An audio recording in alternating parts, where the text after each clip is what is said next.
Okay, I think we're good, right? You're coming on? Yeah, looks good. Yeah. Okay. Okay, let's get Hayom Yom today, the 4th of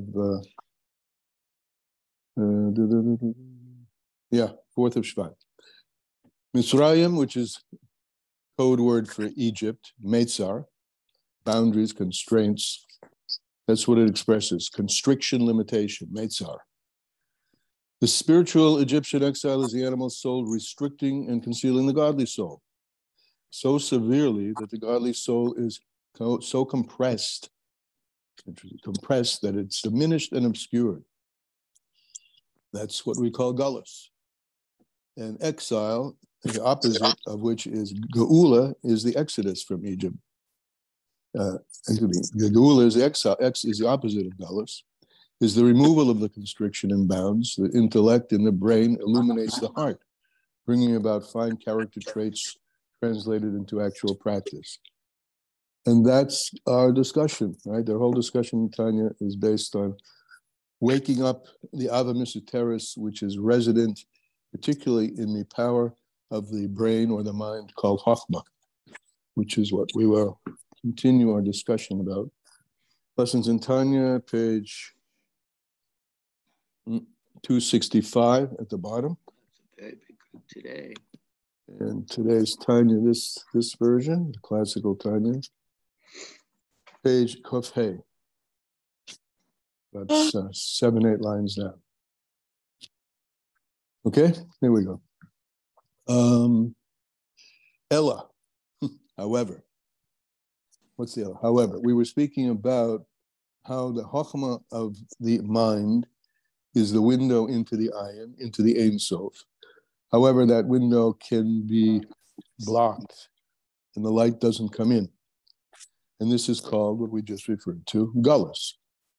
And this is how it starts. Gullus hazeh, this exile, libechinas Chochma. And this, of course, is a key thing, knowing that exile is a state of mind, and it's a state of mind that particularly has to do with the power of the mind called Chochma. And of course, what we're going to learn is techniques for arousing, opening the window, cleaning the window, whatever mashalim you want, in order that the Ein Sof should pour through its light and the Gullus state should be transformed into Geula states. But the Gullus state, in any case, where is the Gullus primarily in? Where does it originate in? In the power of Chochma. Chochma closes the window or opens it. So, it's not that the actual Or Ein Sof, the light of the Ein Sof is blocked, but what's being blocked is the spreading out of the Or Ein Sof from Chochma into Bina Das and all the other internal parts of the construct, whether it's the 10 spheros or the 10 powers in a human. But here we're speaking about a human. So the window is blocked, it's obscured. So the sun, though it's there, the Or Ein Sof is there, and shines through benefesh into the soul, kula entirely, the hachayosid to enliven it. But the root and the source of the level which we call Chochma shebenefesh elokis, that Chochma, which we translate in English as wisdom, but remember we took it apart yesterday. Chochma is koyach ma, the power, the ability to relate to the ma, to the ineffable, to the ayin. That's blocked. The power to do so is blocked, but the main flow of it and what's behind it and the root of the Chochma itself is still there. I'm just repeating. The root of it, huba moichin, is in the brain. And the root of it is not enclosed in the sackcloth garment of the klippa. Shebalev, in the heart, becholol hasmoli, where the nefesh habahamis lies and all the passions of and connections with and ways of looking at the world which are not eyes wide open, resides as a function of being covered over by the klippas. That's a state of gullus. The klippas, the root of Chochma is fine. We just have to learn how to open the window. And if we open the window, then the opposite occurs, instead of what we're now talking about, where the clippers are blocking everything. Well, the problem is that this power that we have in Chochma is rak shehi bebechinas shina. It's in a state of sleep, b'rashoyim, amongst those who would fall into the category of rashoyim, as we explained a number of chapters ago. Any sense of disconnect from Hashem, any sense of not feeling the liveliness of the Chaya Chayim, the life of life, is classified. That's a bad thing. So just to bring again to the fore, Rashoyim doesn't mean sinners necessarily. It means even those of us who from time to time may experience blockage in our connection with Hashem. But it's all there. The power is there. It's just not it's not having its effect in the powers, in the lower powers of the soul, and particularly in the power of the heart, to arouse it with love and ava v'yira of Hashem. As long as the person whose soul this is that we're speaking about continues being occupied in one's mind and one's understanding in the affairs or the desires of this world. So we do it to ourselves, and we have a choice what to do to ourselves. Either to bury the nefesh elokis, God forbid, but bury its light from shining. And we have a simple way of doing it. Just get involved in other things. Be distracted by the taivas umas ha'olam, the taivas of this world. However, when a person comes up against some nesoyim, some stress test, right? The davar emuna, something that affects a person's emuna, shehi lamayla mehadas, this awakening of the power of emuna that's caused by a stress is something which is higher than das. Here it's maybe good to point out nesuyin, which means stress, is also the same letters as nes, which is miracle, and also the same letters as like Moshe Rabbeinu put a sign in front of it as a sign. So a nes comes out of nesoyim. The power, in other words, one of the ways that without even our truly choosing it, but if something happens to us which is a nesoyim, that itself becomes a vehicle for emerging the light of Chochma. So that's what we see when a person is under duress, bedavar emuna, in something that in a stressful situation, the one which the Tanya is talking about particularly, is when one has a gun at your head and says, bow down to this avodah zorah or else. So this emuna, which is lamayla me'adas, that can bring out, the nesoyim can bring out this level of lamayla matam b'das, higher than reason. In the goya ad hanefesh, because this is something that touches the soul, l'bechinas chochma shebay, at the deepest levels of the soul, at least at the deepest levels of the soul that are infused into the body, which is chochma. So azai, when a person is under duress and stress, particularly being challenged to commit an aveira, otherwise the person will be killed, azai hi niyura mishinoso, then the Chochma, which has been asleep, the window in Chochma, which has been closed, becomes open. But in our marshal, it's awakened from its sleep, Mishanosa, and it does, and it aligns itself with and does the actions which are driven by the power of Hashem, which is enclosed in the Chochma. As is written in Tillim, V'yikatz kiyoshin Havaya, and Havaya wakes up as if from a sleep. Now, we have been asleep. What does it mean Havaya has been asleep? So we all probably have heard this before, but the name Havaya, Yud-Ke Vav-Ke, each letter stands for a particular construct. The Yud is Chochma, the He is Bina. So the Yud of the Chochma wakes up. The Yud of the Shem Havaya wakes up. And that waking up of the Yud of the Shem Havaya enables one, La'amid bin Nesuyin, to stand up against all kinds of distresses and struggles and challenges, Emunas Hashem, in one's faith in Hashem. Bli shum tam badas. And this is happening at a level beyond, above reason, and all above the seichel hamusag, any understanding that the person has. This enables a person with gaver al klippus v'taivus onamazeh. In other words, when push comes to shove, or when the going gets tough, the tough get going. And this Nisuyin has the capability of raising us up and pushing away and overcoming the klippas and the taivas of olam hazeh. They're irrelevant. The heterobrisa, whether these taivas are taivas which are permissible, to overdo, indulge something that's permissible, or whether they're taivas which are forbidden. Jehuga which a person has become accustomed to do them. So this event, this Nisoyin, can bring a person Hashem, to cause a person to feel disgusted by those negative things and to choose Hashem, as his portion and his lot. It's brought in other places, and it says the Chelke refers to the inherited, the seichel and the midos, etc.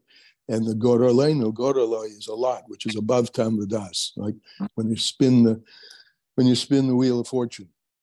So where it lands is not some function of reason. So that's what we're saying here. This power that exists in us is lamayla b'tam v'das. It's asleep, and being pushed to shove can awaken it. In order, to the extent of even giving up one's life for the sake of the holiness of Hashem's name. Even though the klippas may have been strengthening themselves upon you all your days, and you haven't had the ability to overpower them. As sages say, the evil person, what makes a person evil? Again, evil alpi Tanya, is that he's under, or she is under, the dominion of his heart. Shviras libam, drawn to the superficial attractions of this world, even though they may appear to be very deep. We've talked about this before. This includes intellectual klippas, this includes aesthetic klippas, where anything that seems to fill your soul with love and desire, but evaporates, then it's not emes. Right? Emes is true through and through. So any diversion from that is not emes, and it's called sheker, and it's identified with the Russian, with the notion of evil. However, if one is brought to a test of Amunah, is in Hashem Echad, in Hashem's oneness, which Hashem's oneness is not in the faculties of reason, but above the faculties of reason, in what's called the holy mountains,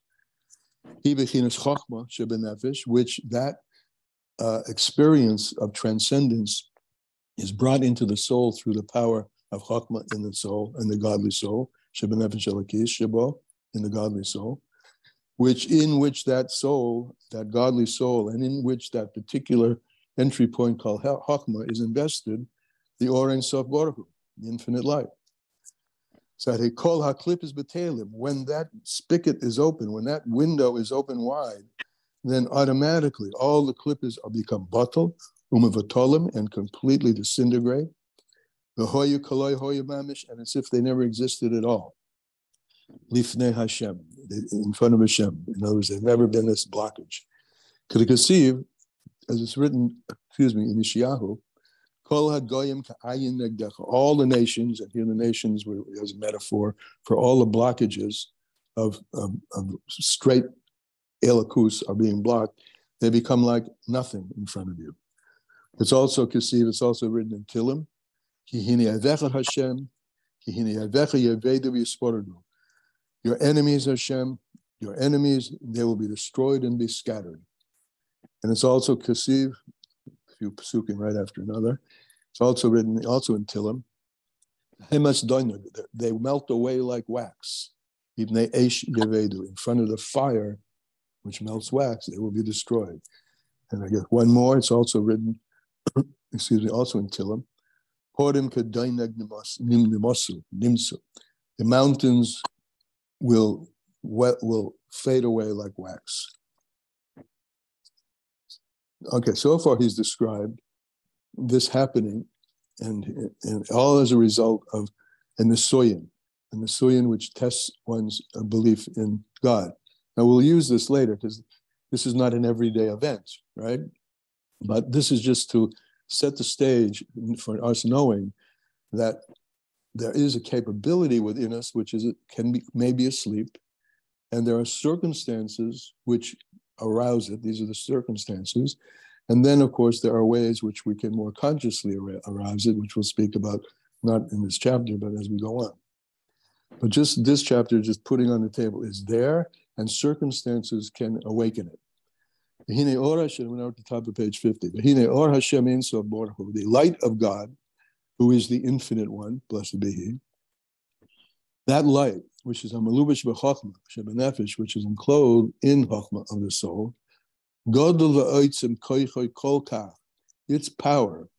its power is so great. To push away the sitr acher, the other side, and the klippos, in order that they shouldn't touch us at all. And will not even touch us, meaning not descend at all into into our garments, the garments of thought, speech, and action. Once again, the power of the Ein Sof is within us to such an extent that it enables us that any negativity will never descend into our thought, speech, and action. That's the description of the Beinoni. So in other words, think about what he just said. He's talking about all of us and saying all of us have a power to be a Beinoni, Halavai Beinoni, because that is a description of the Beinoni, that whatever negativity may be in us never reaches the power, never reaches the thought, speech, and action, the garments, which are thought, speech, and action, Shelamunas Hashem, that never adulterates, never dilutes our Amunah is in Hashem Echad. The Hainu, because this Or Ein Sof, which is Malubish, which is concealed in the power of Chochma when the window's closed, and which is revealed when the window's open, that gives us the power, the Hainu la'amid bin Nisuyin, to stand against any obstacle, limser nafshe, to give over one's soul, and we won't even do anything that is against the will of Hashem, neged emunas Hashem echad, that is against emunas and that is opposed to a belief in Hashem. Kigoin, for instance, we spoke about this yesterday, to bow down to avoid a Zorah, even if you don't believe it. In other words, even though you don't have any belief in this avodah zorah whatsoever, right? You will never bow down to it. You'll never even show any motion of even incremental connection, small connection to it at all. You'll never do that because there is the window is open, the Or Ein Sof is shining into one's heart, believe boy. Nor to speak falsely al achdus Hashem about the unity of Hashem. Even though you could say to yourself, I'll speak falsely, but I know in my heart that I really believe, but I'll speak falsely just to save my life. We've seen historically that a Jew will never even do that because of the intensity and of the emes and the Or Hashem, which is which is at the root of the godly soul as the godly soul is invested in the body. A Jew will always be whole in his emunah in Hashem. And this is called fear, which is included in love. As he says, this is the natural love, of the godly soul, that every Jew has, whose root and source and will, desire and will of the soul is to cling into God Himself in the makara, which is the Or Ein Sof Baruch. In other words, I've often said this is a metaphor that you've heard from I made it up. This is the fish out of water syndrome. A fish, if he had any brains, would be afraid to leave the water because the water is his life. So he's saying that here, that this is the fear which is included in love. I'm afraid, when it's pushed to shove, I have a fear, even though here we're analyzing it, one doesn't go through these processes when it's happening. I have a fear of being separated from Hashem, because Hashem is my life. So I won't be separated from Hashem. I will always want to cling to my source, Umakoda, which is the Oren of Baruch Hu. Now back inside, because of this love, and this will, he's afraid. He's afraid to be disconnected. Pached is a kind of trembling. A person has a natural fear and trembling of being separated from Hashem, even though he doesn't have the vocabulary, even he doesn't have the knowledge. Certainly, never learned. He doesn't even heard the word Hashem. But godliness is so embedded in the soul of a Jew that it creates tremors and waves in a person when a person is challenged at this level, and the person feels in his gut that doing what is being asked of you with that gun pointed at your head is going to separate you from your very source of life, and no one will want to do that. So no one, that's because of the fear and trembling that's natural. And which is there and touching. He would be fear and trembling from touching even a little bit of anything that's tuma, like Avodah Zorah, chas v'sholom. Shehi neged emunas Hashem, which is against emunah in Hashem. This again not rational, but in a function of emunah, and emunah is much above, deeper than rationality. So one has a natural opposition to do anything that will be in opposition to Hashem Echad. Even to the extent of, even as we said earlier, even of saying it, thinking it, and certainly not, even if you don't believe it.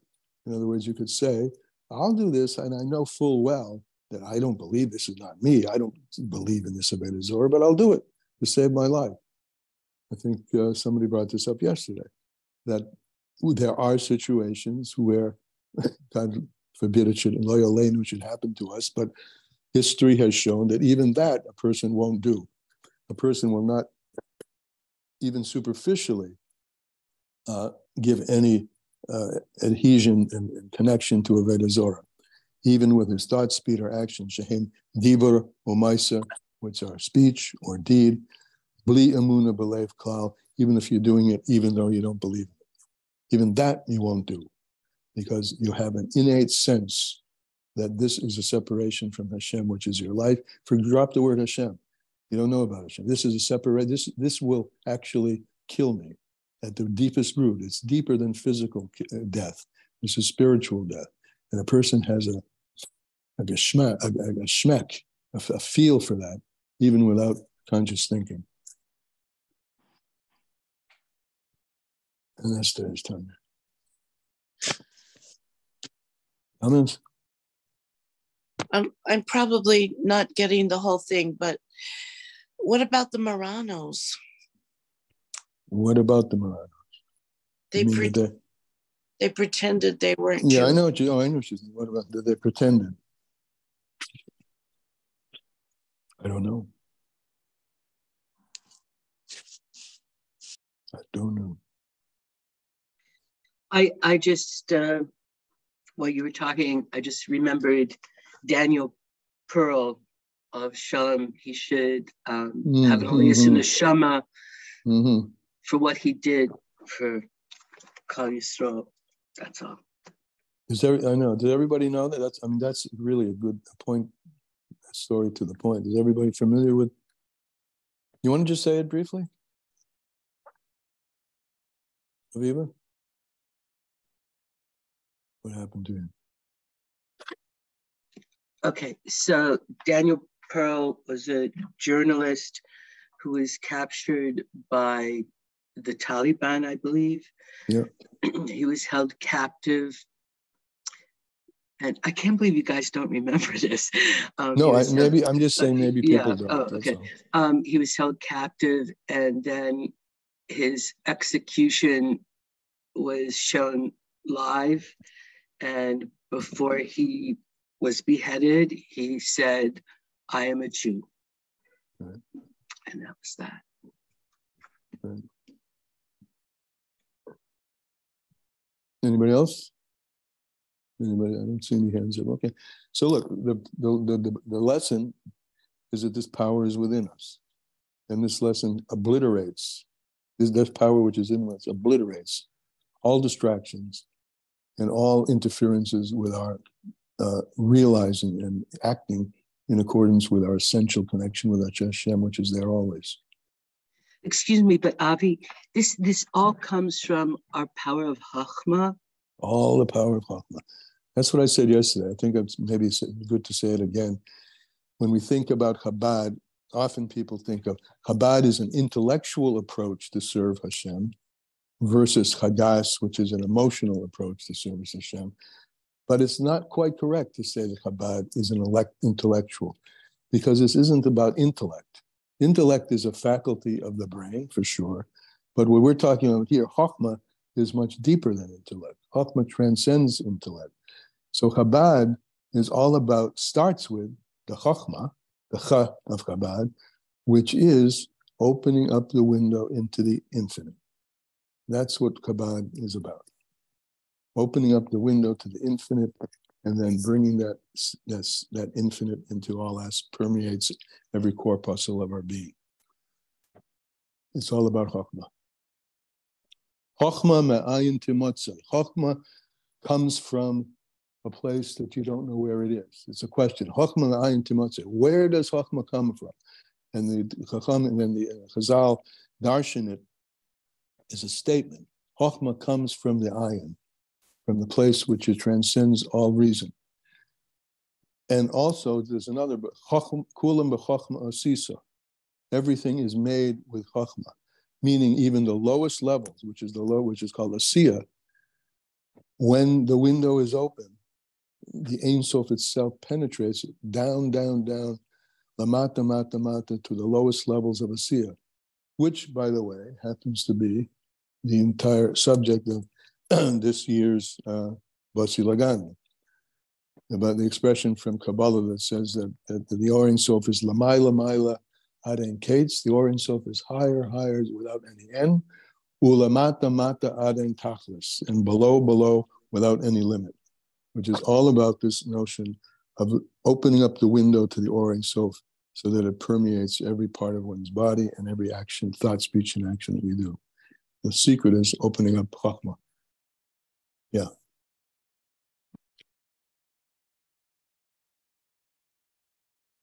So that's our job for today. Unless anyone else wants to comment, that's at least my being aware of that and acting in accordance with it. Yes, I have a question. One second, sorry. So would you say Chochma is just some general spiritual awareness? No, it's way higher than that. Say? Spiritual awareness you can have in the heart. You can have spiritual awareness. It's first of all, let's put the word spiritual in a place here. Physical, right? Then spiritual. And we have to acknowledge that we've been talking here, and Torah has another level above the spiritual. Right? The spiritual is all the spiritual world. We have three worlds: Atzilus, Bria, and Yetzirah, which are only spiritual.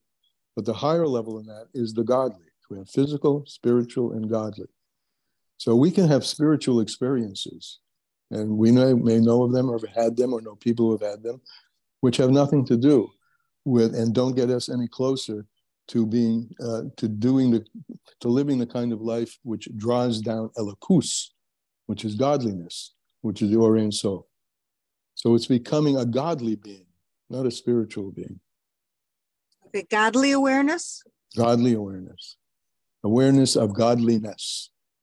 The Or Ein Sof. Yeah, Awareness, that's different. Yeah. That's different. Godliness is not God. Godliness is not God, and neither is it, and it's above spirit. It's not Ruach. Okay. Yeah. It's not, it's important, yes, it's not God. There are people who go around saying that we're all God. No, we're not all God. We're all designed to be openly manifesting godliness through the fact that we have a window into that godliness. But let me point out, the Or Ein Sof is already something. It's an Or, right? God is above, beyond any definition whatsoever, even the Or Ein Sof. So the Or is an emanation of godliness, right? So yes, that's what called the we're Kav. the Kav, at some point it's the Kav, the beam, the light, which is emitted, from before the Tzimtzum. It has a seminal point, a point of origin before the Tzimtzum, but that, as soon as we're talking about an origin of any quality whatsoever or anything whatsoever, we're not talking about Atzmus anymore. We're talking about, it's already a creation. Right, it's a revelation. Well, technically speaking, it's not a creation, it's not a Bria, because Bria happens with Dibur. These are the metaphors, right? Dibur creates out, and there are deeper levels than Dibur, right? We have thought, and we have other levels. These are deep levels of consciousness before Bria, but they're just. They are expressions An emanation. Emanations, expressions of God consciousness, of God, which God beams out, to use the word Kav, beams out from himself, right? So he beams out an Or Ein Sof, and that's what we've been right all over these pages we've been seeing today. We are connecting with the Or HaHashem, the Ein Sof, or the light of Hashem. The Hashem himself is sometimes referred to as the Ein Sof, but when we use that expression Or Ein Sof, we're more correct to translate it the light from the Ein Sof. Not even though it's also an infinite light. So connecting with the God, not just the spiritual. That's what we've been talking about here. Good. Thank you. Yeah. Anything else before we go? Sorry for the glitch at the beginning. Okay. Where's the Lachain? Where's the therefore? Well, my therefore is to just walk around this way today, knowing that just knowing that everything that's happening is happening only as a result of this projection, which we now call, which the Torah is calling the Or Ein Sof, right? So everything, no matter what it may appear to be, is an emanation of the Or Ein Sof. And let me treat it that way. Don't think of it as a piece of annoyance. That's the negative side, right? It's not going to annoy me because it's there. It's in the Suyin, if it's annoying me. But Nesoyin, as we spoke out earlier, is Lashon Nes. It's there to elevate me. And in fact, when the going gets tough, the tough get going. There's an opportunity in the Nesoyin. That's my takeaway. There's an opportunity in the Nesoyinis that I may encounter today. An opportunity is there to discover the elevation that's hidden within it. That's my thing. Whoa. Anybody else before we sign off? Thank you. All right. Okay. Bye-bye. Okay.